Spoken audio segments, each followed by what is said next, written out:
Hi everyone, this is the video lecture for class 17 of PH 125, and today we're going to be continuing to talk about conservative forces and potential energy, which we got started on right at the very end of the last video lecture. Okay, so we're going to start today with a brief comparison between conservative forces and non-conservative forces. So really the defining characteristic of a conservative force is that when it does work on an object, it creates a change in what we call potential energy. And it creates this change in potential energy in such a way that the total kinetic plus potential energy of the object that the force is doing work on is unchanged. That's like the defining characteristic of a conservative force. Okay, so then what about a non-conservative force? When a non-conservative force does work on an object, it creates a change in the energy of that object, but it doesn't create a change in potential energy. It creates a change in some other type of energy that can't be recovered and used later. So this change in energy, it's usually in the form of something like heat or sound, and so these are what we refer to as like waste energies. So they're not types of energy that you can harness and get something back from later. Okay. And so then the other defining characteristics of conservative forces, the one that we used to know that gravity was a conservative force at the very end of the last lecture video, is that when conservative forces do work on an object, that work is path independent. Okay, and so then alternatively, if a non-conservative force does work on an object, it turns out that that work will depend on the path that's taken. And another way to think about this is to say that the work done by a conservative force is zero on a closed path.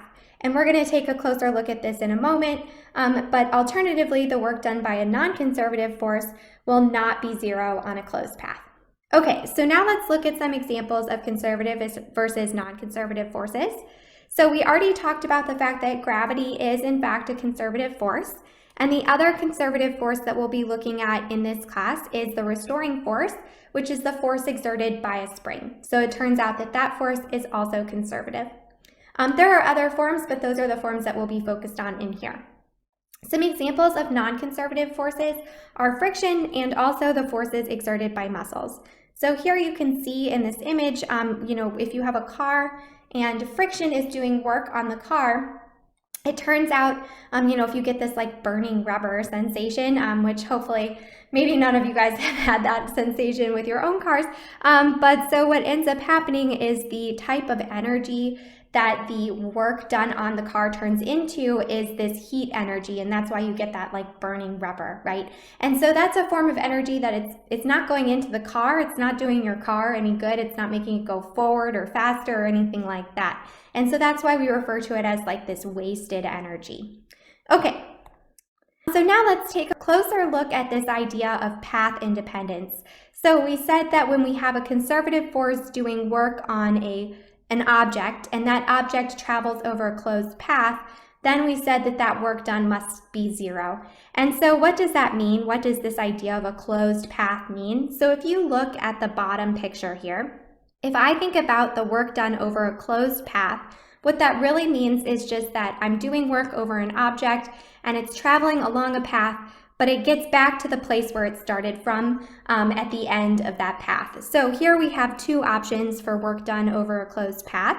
So if you go along the pink path, path 1 here from A to B, and then you could travel back to A along path 2, or you could travel back to A along path 3, right? So either of those two options would be a closed path. And if the work is being done over those paths by a conservative force, then the total work over those paths would be equal to zero. So in other words, the work done on path 1 plus the work done on path 2 would be zero, or the work done on path 1 plus the work done on path 3 would be equal to zero. And so that's what we mean when we say a conservative force does no work on a closed loop or a closed path. Okay, and then how is this related to the fact that work done is path independent? Well, so the way we could think about it is if you think about the fact that the closed path work done is zero, we have these two options for our closed path. If you look at these two equations for the work equal to zero on a closed path, you must see that the work done on path 2 is equal to the work done on path 3, right? Since both of those two things added to the work done on path 1 is equal to zero. And so what that means, if you look over at the two different paths, they're obviously very different. And so that's why we say that the work done is path independent when it's done by a conservative force. So really these two ideas of path independence and work done on a closed loop being zero, they're really equivalent ideas. Okay, so we already saw that work done by gravity is path independent, and that allowed us to say that gravity was conservative. So let's just quickly remind ourselves why we decided that the work done by gravity was path independent. So let's look at this example 2 up here from last class where we're lowering a box from height h to height 0 here. Then the distance traveled is going to be h, which if you look at the fact that we have y initial equal to h and y final equal to 0, then h is really going to be minus delta y. So d here is going to be minus delta y. It's going to be a positive value because delta y itself is negative. So you end up getting a positive even though you have that negative sign in there. Okay, so that's the magnitude d. The magnitude of the force is just going to be mg, and then the angle between the force and d is 0 because d points down and so does the force. And so this tells me that the work done by gravity in this example is going to be mg delta y. Now if we look at example 3 where we have a block that's lowered down a ramp, it's still lowered through a vertical height of h, a total vertical height of h. Then we know that the height h is really going to be equal to minus delta y for the same reason as in example 2, just due to the fact that our initial height is higher than the lower height, the final height. And then we can say what is the magnitude of this displacement of this box. If you look at the right triangle that's formed, it turns out it's just equal to h over cosine of theta, and so that's going to be minus delta y over cosine of theta. Then our force is still gravity downwards with magnitude mg. The angle between the force and the displacement is theta, and so we end up again with work done by gravity equal to minus mg delta y. So this tells me we have two different paths going from point A to point B, which is height h to height 0. And since the work done over those two paths is the same, that tells me that the work done by gravity is path independent. Okay. Now let's check that the work done by gravity is also 0 on a closed path. So what we can do here is look at the closed path where our box starts at the top of the ramp, it slides down the ramp, then it moves across the floor, and then it goes back up to its original location. So that would be a closed path since the box is starting and ending at the same location. So let's think about the work done on the first part of the path. That's actually the example that we just did, right? So that was that example 3. So we would have to define what is the distance traveled. Here it's going to be h divided by cosine of theta 1. The force of gravity here is going to be mg, and it's acting at an angle of theta 1 relative to the displacement. And so the component of the force that's along the direction of the displacement is f1 cosine theta 1. In other words, mg cosine theta 1. And so when we put this all together to get the work done along the first part of the path, we just get mgh. What about the work done on the second part of the path? So to determine that work, then we need to think about the fact that work is equal to force times displacement times cosine of the angle between them. So here our force is still gravity, so it's pulling directly downwards. The displacement of the box along path 2 is in the negative x direction, right? So it's starting from the bottom of the ramp and it's sliding over towards the other side of the ramp. And so it would be in the negative x direction. And so then what is the angle between the force and the displacement of the box? Here, the displacement's in the negative x, the force is in the negative y, and so that angle is going to be 90 degrees. And so what that tells me is that cosine of 90 degrees is 0, and the work done during path 2 is 0. So this is true whenever you have a force that's perpendicular to the displacement of your object. That force is not going to be doing any work on the object as it moves over that displacement. So that's true for path 2. We have no work being done by gravity. All right, so what about path 3? So in path 3, the box starts at some initial height y equals 0, and then it travels to some final height y equals h. Okay, and so then what I can think about is I have a displacement that's straight up, it has a value of h, and the force is straight down, it has a value of mg, a magnitude of mg.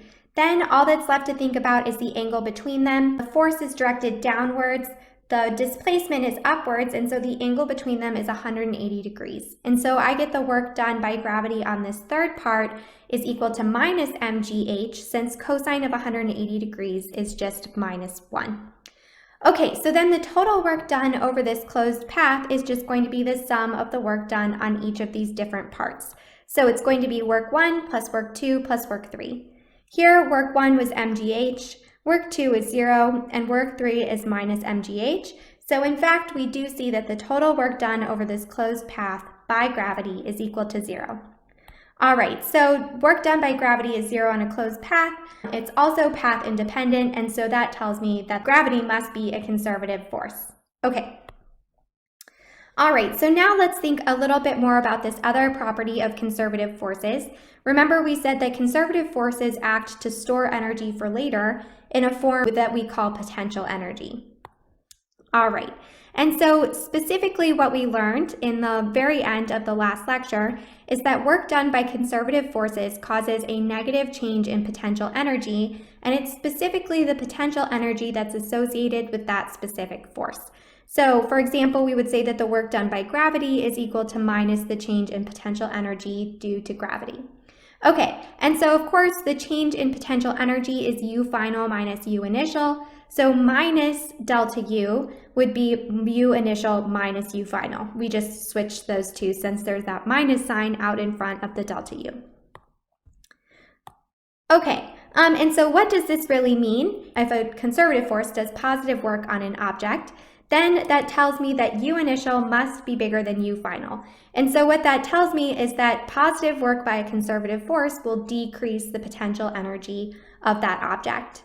If instead you have a negative work done, if you look at the left-hand side of this equation, then that tells me that U final must be bigger than U initial. So in other words, negative work done by a conservative force will increase potential energy of your object.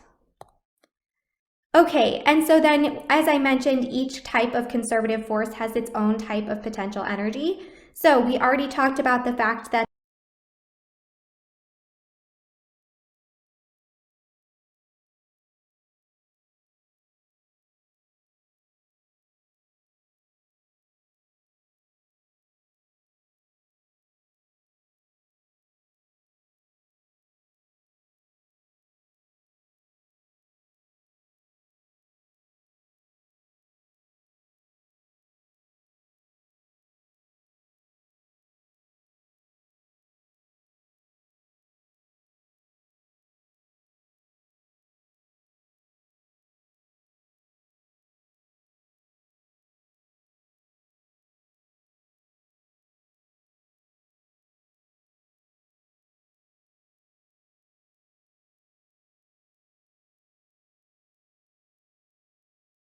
of weight, right? That's how we refer to the force of gravity as the weight of an object. So if your object has mass m, it has a weight equal to minus mg y hat.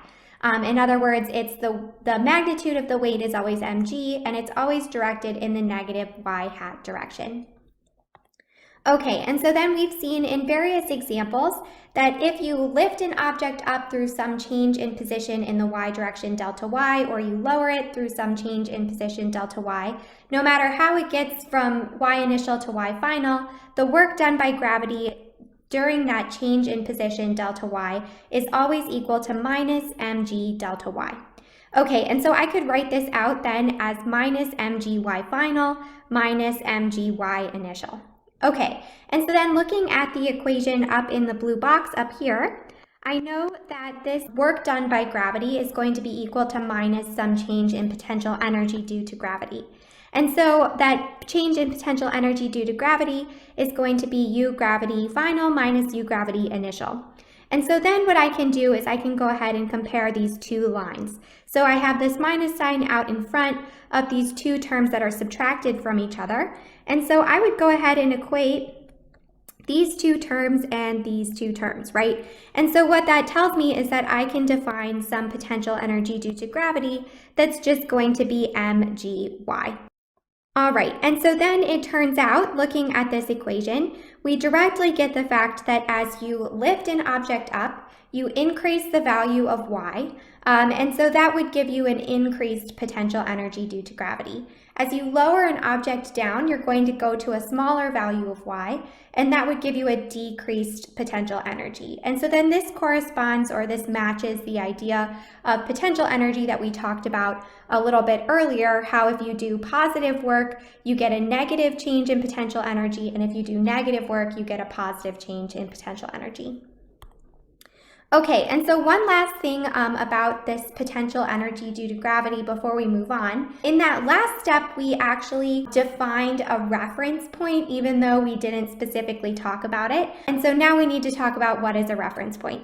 Okay, so it turns out that only the change in potential energy is really very well defined. So when you have work done by a conservative force, we know that the negative change in potential energy is equal to that work done. But that's really all we know about potential energy. And so what that means is that you could select U equals 0 anywhere without changing the change in potential energy between two fixed locations.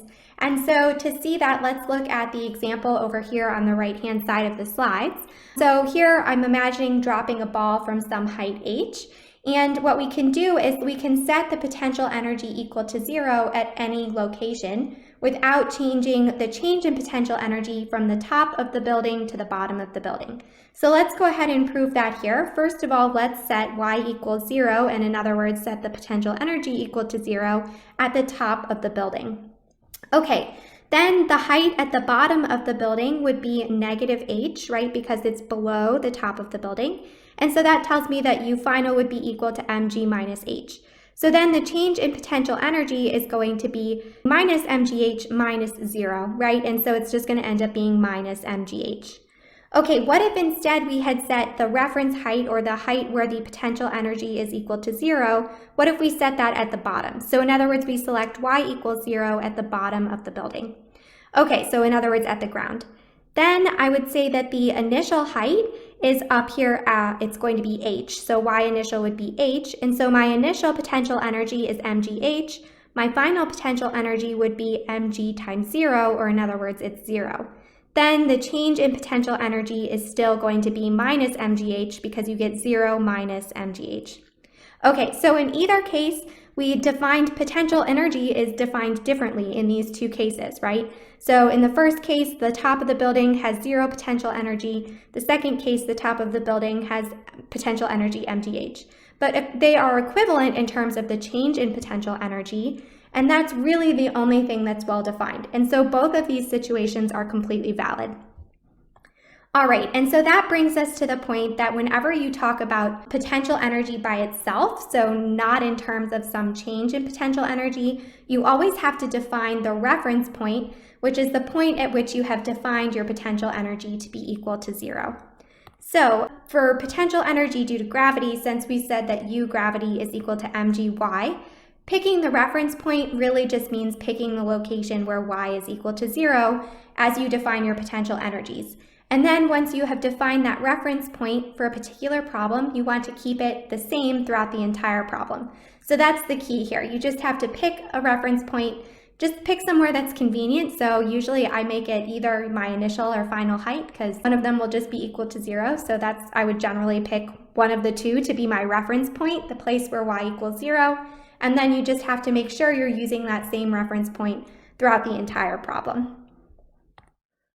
Okay, so now a quick question. If you're on the 3rd floor of Dolan, what is your potential energy? Okay, so let's see what you guys thought about this problem here.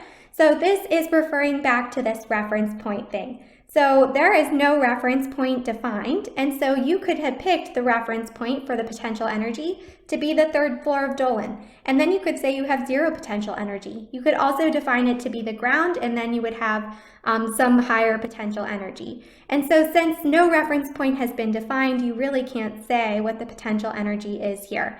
And so really the answer is E. We need more information to define the potential energy. Okay, let's do another one. This one's not a trick. Okay, so what is your change in potential energy when you walk from the 3rd floor of Dolan to the 1st floor of Dolan? So that would be a change of 2 stories. And here we have 1 story is equal to 4.3 meters. Okay, so here the change in height, you're going from the third floor down to the first floor. So you could have defined your reference point to be, I would probably pick either the third floor or the first floor. Here I chose the first floor to be my reference point, y equals 0. And so then my initial height would be 8.6 meters, so 2 stories or 2 times 4.3 meters. Okay, so then with that in mind, I use the fact that the change in potential energy due to gravity is mg times y final minus y initial. Y final is 0 and y initial is 8.6, and so I would get mg times minus 8.6, or answer C here, where m is your mass. All right, and so now let's talk about the potential energy due to springs. So for a spring, we learned that the force exerted by a spring is equal to minus kx. We referred to this as the restoring force. And the minus sign in here tells us that the direction of the force is always opposite to the direction of the displacement of the spring from equilibrium. So that's that value x, that's the displacement of the spring from its equilibrium position. And so F is always in the opposite direction compared to x. Okay. And so then what does that tell me about the work done by a spring? So in here, when we think about the work done by a spring, remember it is not a constant force with respect to position. And so that tells me that we need to think about the area under a force versus position curve. Here I just mentioned that the force exerted by the spring is always in the opposite direction compared to the displacement of the spring. And so that tells me right away that the work done by the spring is going to be negative, right? So it's going to be in the negative, it's going to be a negative work because the displacement and the force are in opposite directions. Okay, so I have 2 examples here. I have a stretched spring and a compressed spring. And so here when I think about the stretched spring, the force is going to be minus kx, where x is a positive displacement. Okay, and so then the area under this force versus position curve, it's a triangle, and so I get 1/2 the base, which is x, the height, which is minus kx, and so I get the work done equal to minus 1/2 kx squared. All right, what about the compressed spring? Then the height is going to be minus kx, but x itself is negative, and so that height is going to be positive. Okay, and so then I would say that the height is really going to be kx, where x is now just the magnitude of the displacement. The base is going to be minus x, right? Because if I'm thinking about x as just being a positive value, x is in the negative direction here. So I would say minus x for that. And so then the area under this curve, the area of that triangle is just 1/2 minus x times kx. And again, I get work equal to minus 1/2 kx squared. Okay, so that's what I have written over here. The work done by a spring is equal to minus 1/2 kx squared. And we can set this equal to the change, negative the change in potential energy due to the spring. Okay, and so then factoring in this minus sign, delta U is always going to be U final minus U initial. So minus delta U is going to be U initial minus U final. All right, and so now what we want to do is think about what is our reference point going to be for work done by a spring. So it's really convenient to pick x equals 0 to be the reference point for the spring. Remember, x equals 0 is the position of the spring when it's in equilibrium. And so this is a really convenient choice for the potential energy due to a spring. And so then if you look up above, if we pick x equals 0 to be our reference point, in other words, if we let that be, for example, our initial position, then what I see is that the potential energy due to a spring is going to be 1/2 kx squared. Okay, and so that's how we define the potential energy due to a spring. Assuming that that reference point, x equals 0, is where our potential energy due to the spring is equal to 0. Okay, and so then what we note is that the potential energy of a spring, it's always going to be a positive value, right? So we have 1/2 k is the spring constant, that's always positive, and then we have x squared, which is also always positive. So the potential energy itself is always positive. Changes in potential energy can be negative. Okay, so now let's look at an example where we're trying to figure out what happens to both the spring's potential energy and also the gravitational potential energy. Here we have 2 cases. So the first case, I have a spring that's in equilibrium, and I hang a mass on that spring, and then I let it go.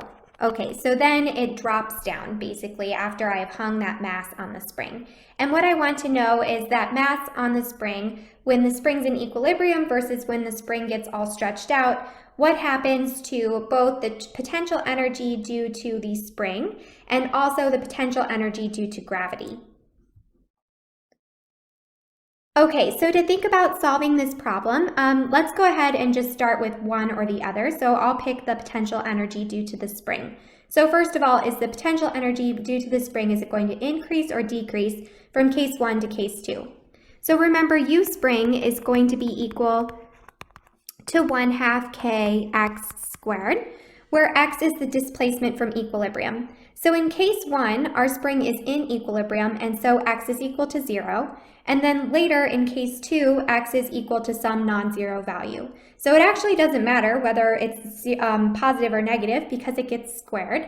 And so in either case, it would be a positive change in the potential energy of the spring, right? So it would be going from 0 to some non-zero number that's greater than 0 because the potential energy due to the spring, it's always greater than or equal to 0.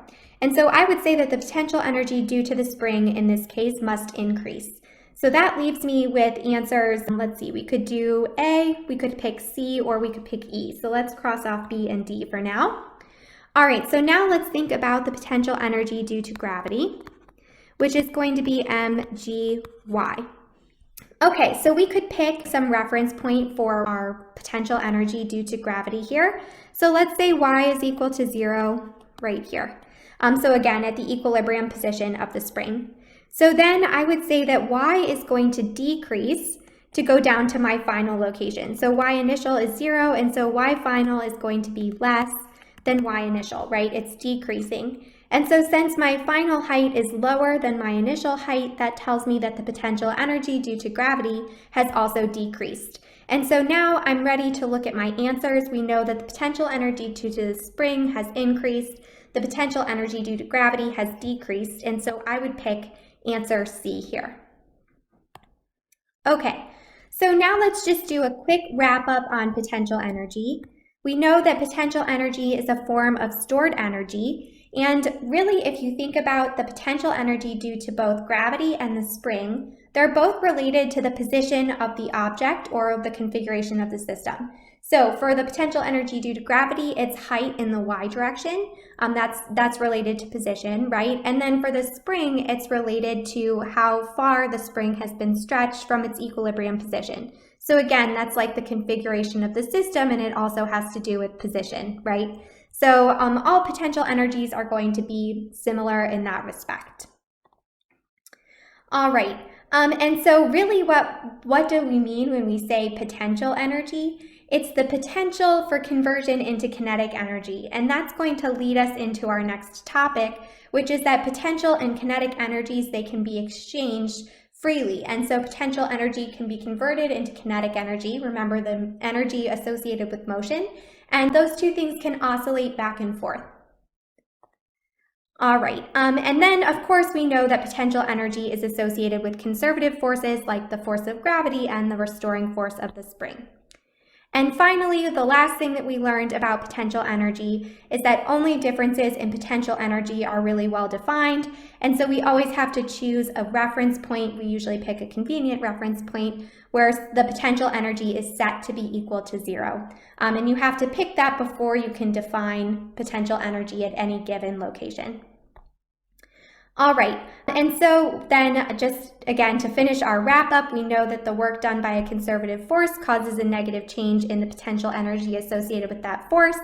And our examples here are the potential energy due to gravity, mgy, and the potential energy due to the spring, 1/2 kx squared.